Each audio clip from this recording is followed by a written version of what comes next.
konsensya. At dahil sa tawag ng sarili kong konsensya, bilang senador, bilang kapatid, bilang Pilipino, bata pa lamang kami ni Bongbong, alam na ng buong pamilya ang problema sa kanya.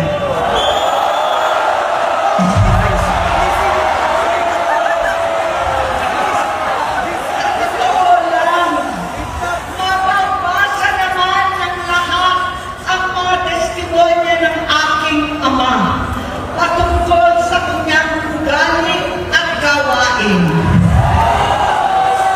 Noon, dahil may tatay pa kami, hindi ko pa siya responsibilidad.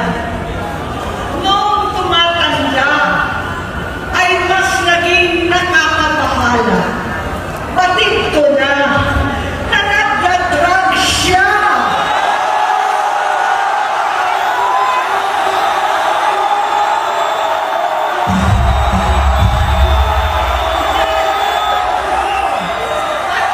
Pamilya, nalaman ng pamilya, seryoso ito. Minsan, kami ng Presidential Guard at Metro Gold pa ang naglilinis tuwing nagpa-party po sila.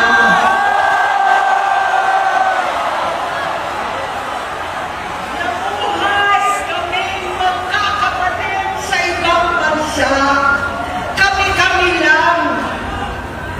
Kinumbinsi ko pa si Bongbong.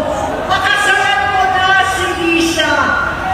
Naisip ko noon, kapag nag-asawa siya, malalagay na sa tahimik at magkakaroon ng direksyon.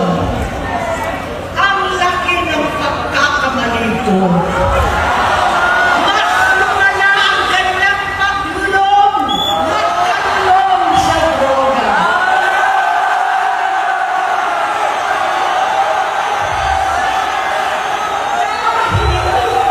Parehas pa na silang mag-asawa.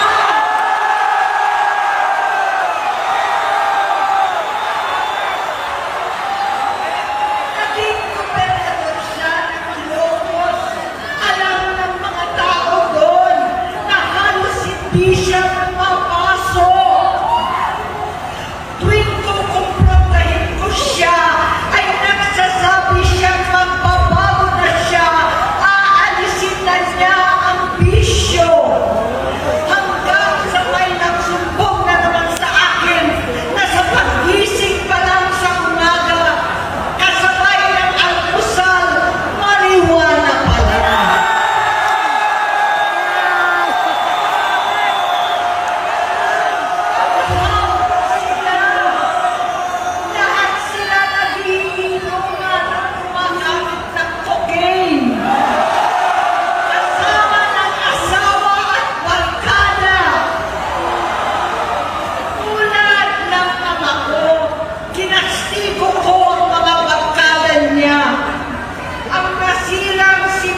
Inday. Naging magkatandem sila. Pagkatapos noon ay biglang hindi na niya ako ulit kilala. Kahit si Inday, nagtataka, bigla ko na itsakwera. Kahit ganon, nangampanya pa ako para sa kanya. Kahit si Inday na lang ang aking nakakausap. Hindi ko alam bakit ako nakabang sa headquarters nila sa Mandaluyong. Hindi ko alam bakit walang nagre-report sa akin tungkol sa kampanya. Sa totoo lang, masakit mang aminin, nung dinidisqualify na siya, halos papaboran ko na sana dahil may nagsumbong sa akin mula sa kanyang campaign team na gumagamit na naman siya. Nung sinabihan ko, siya at mga taong nasa paligid niya, nagkaisa silang tuluyan akong alisin sa kampanya na ako naman ang bumuo. Sinabi nilang gusto ko na siya ay mag-disqualify para ako ang pumalit. Hindi totoo yun! Iniisip ko ang kalagayan ng aking kapatid at paano siya magsisilbi kung ganyan ang kalagayan niya. Pero pinaparating sa akin na hindi siya lulong at minsan na lamang tuwing nagpa-party. Hindi ko maipaliwanag bakit gusto ko maniwala at hindi mawalan ng pag-asa. Noong nanalo siya, naging pinakamalayo na kami sa isa't isa. Maliban sa opisyal na takbuhan at kapag pumupunta yung nanay namin, hindi ako sumama sa loob ng 3 taon dyan sa Malacanang. Dahil lang tara na doon ang inuman, ang paggamit nila ng cocaine at mga bawal na gamot. Hindi ba nila nakikita, naririnig, kakaiba na siya magsalita? Hindi na maintindihan kung ano-ano na sinasabi at wala na sa sarili. Nagtatago sa kabaitan niya ang pang-aabuso niya sa droga. At nagbunga na ito ng mga nakakapinsalang maling desisyon. Hinayaan niyang kumilos ang mga nakapalibot sa kanya. Yung mga umaastang presidente habang nilululong siya ng mga ito. Hindi na kami nagkausap. Sa harap ng publiko, pinipilit kong magmukha kaming maayos. Pero wala na kaming koneksyon. Hindi ko hinihiling na maunawaan ninyo ako, lahat kayo. Sa palagay ko, ang makakaunawa lamang sa akin ay ang mga pamilya may pinagdaanan sa adiksyon, sa inom, sa sugal, sa alak, sa bisyo, higit sa lahat, sa droga. Pag hindi ko siya nakakasama, buong aking loob na ipasok sa institusyon, ipagamot, iparihab ko na yan. Pero tuwing maghaharap kami noon, hindi kaya ng aking kalooban na gawin yon. Tuwing magsasabi siya sa akin na magbabago na siya, hindi ko siya kayang tiisin. Hindi ko kayang ipagkait sa kanya pagkakataon at pagbabakasakali, umaasa ako at laging nananalangin na sana, oo nga, nagbago na siya. Hanggang dumating ang 2024 at 2025, yung bisyo niya na ang dahilan ng pagbahak ng korupsyon, kawalang direksyon, at maling-maling mga desisyon. Walang accountability,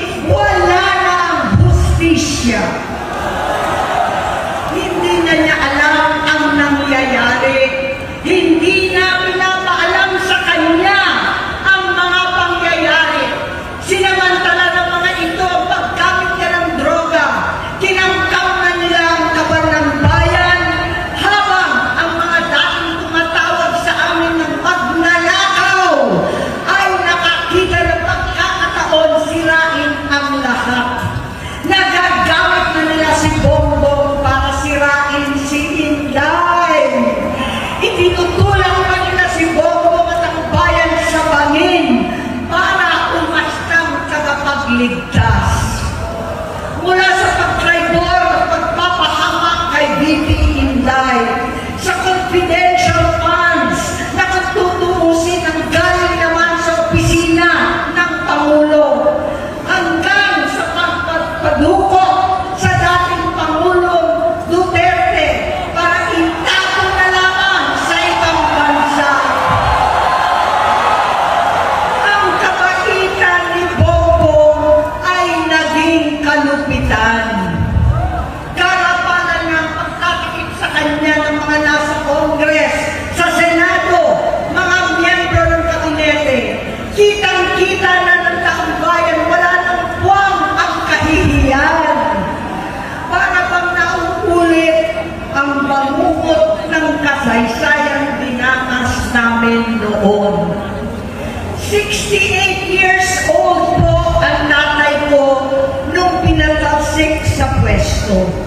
68 years old na rin si Bongbong ngayon.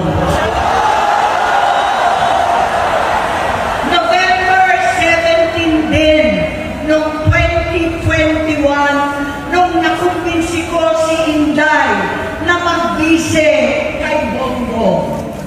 November 18 po bukas ang ikatlong araw natin. Siyam na taon na nakakaraan.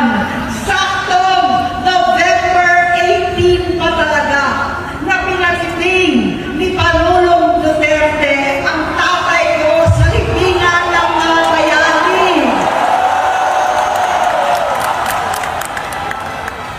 Halo-halo na ang aking nararamdaman, pero alam ko ito ang dulo at hangganan ng aking pagtitiis at pananahimik. Hindi na tayo mananahimik! Dahil nalaman ko pati ang mga anak niya ay nagdodroga na. Pinasusok naman ko pa ang pag-alok ng mag-inang si Sandro ng droga ang aking mga anak at iba pang mga kamag-anak.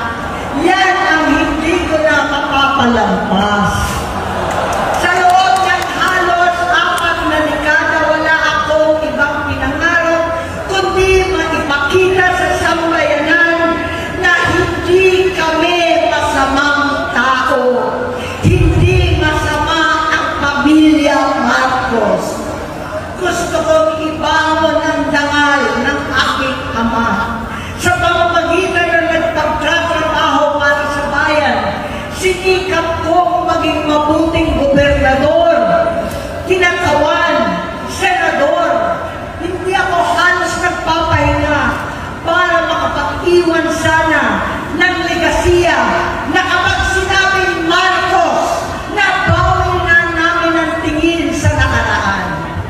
Ngunit sa kagustuhan kong maging responsableng anak, matupad ang pangako ko sa aking ama, nabigo akong maging mabuting kapatid.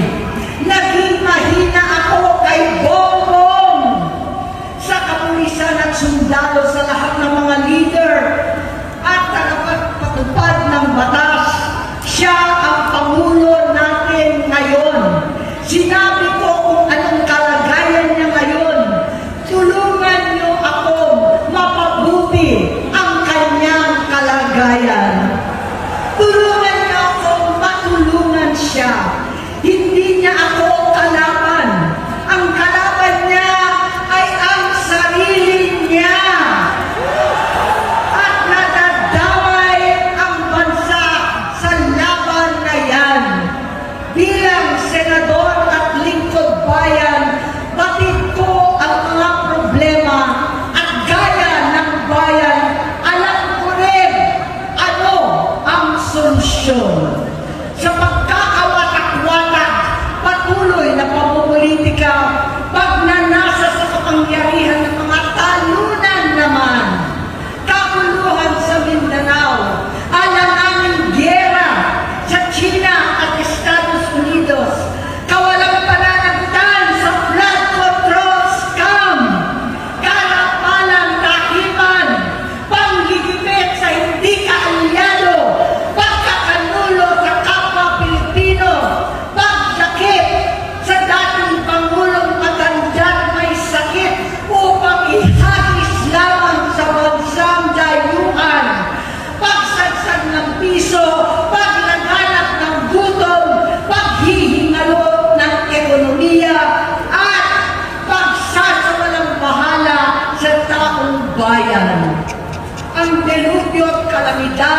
na nagdudulot ng parusa. Ang korupsyon na nauwi sa kawalan ng tiwala at hustisya sa Pilipinas, sa kanyang pamahalaan, lahat ng yan ay masusolusyonan kung ikaw, aking kapatid, magsaayos ng iyong sariling kalusugan.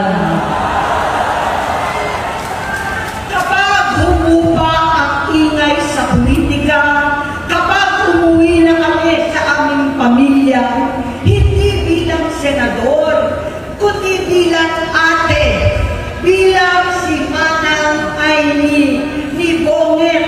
Kaya ito sasabihin sa harap ng taong bayan, sa harap ninyong lahat at sa harap ni Bongbong. Bonget, magtatatlong taon na tayong hindi nakakausap. 3 taon ko nang sinusubukan muli na ako'y pakinggan. Siguro ngayon ay makakarating ng buo ang gusto kong sabihin. Walang mababawasan, hindi madadagdagan. Bongbong, nag-aalala sa'yo si Manang. Tuwing nakikita kita sa TV, gusto kitang puntahan. Napakalaki ng pinagbago mo. Itsura, pagsasalita, takbo ng pag-isip. Minsan, napapatanong ako sa sarili ko, ikaw pa ba yan? Si Bongbong ba talaga yung nakikita ko? Pero ako, aling ko, ako pa rin ito. Ako pa rin ang ate mo na tumayong ama't ina sa inyo sa ibang bansa. Ang kasama nyo sa sumubok na sanggahin lahat ng sakit para sa iyo. Ang kapatid mo na hindi mo kailangan hingan ng tawad dahil agad ka nang iniintindi at tatanggapin dahil mahal kita. Nasa Bagong Tipan, kay Lucas, Kapitulo 17, versikulo 3 hanggang 4. Kung magkasala ang iyong kapatid, sawayin mo siya.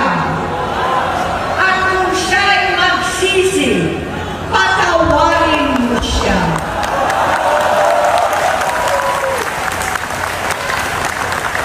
Tama na, adik ko. Tapusin mo na ang paghihirap mo at ng bayan. Gaya nung umalis tayo sa palasyo, kaya mo pa rin hawakan ang iyong kamay, huwag kang matakot. Malaki na ang dulot sa iyo ng droga. Sinisisi ko ang sarili ko dahil hindi ako nakinig sa mga sumbong. Hindi ako nakialam. Hindi ako maniwala. Pero hindi pa huli ang lahat. Tama na, ading ko. Magpahinga na tayo. Umuwi na tayo. Magpagamot, magpagaling at nangangako ako. Hindi ako malilingat, hindi ako makukulang. Lahat ng kasama mo ngayon, hindi natin kasama sa pinakamadilim na bahagi ng buhay natin. Kasama mo sila ngayon dahil nasa taas ka pa. Ako at ang ating mga tunay na kapatid dito sa Luneta ang kasama mo kahit pagpiling ulit ang lahat. Sa likuran mo ang iniisip at ibinubulong lang ang misyon. Unahin na natin ang kalusugan mo dahil sa adiksyon na bigyan mo ng malubhang karamdaman ang buong bansang Pilipino. Matatanda na tayo, sakitan na si Mami, alagaan na lang natin ang isa't isa. Kaliwat kanan man ang panghuhusga sa akin, malinaw sa aking puso na dapat mauna ang Diyos, ang bayan,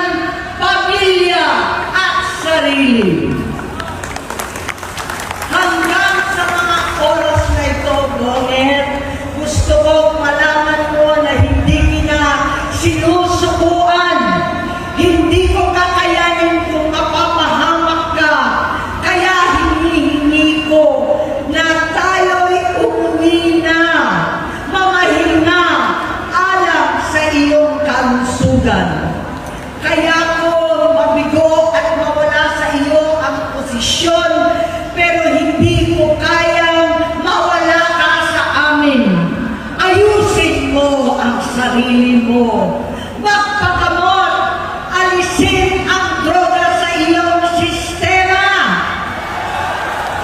Wala akong ibang gusto kundi gumaling ka, malagpasan natin ito muli.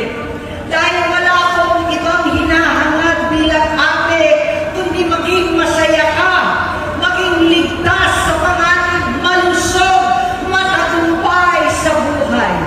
Itama ang mali, labanan ang adiksyon, at ako hindi kailanman aalis sa iyong tabi. Susuporta at hindi titigil, manalangin kasama ninyo dito sa Luneta at sa buong mundo.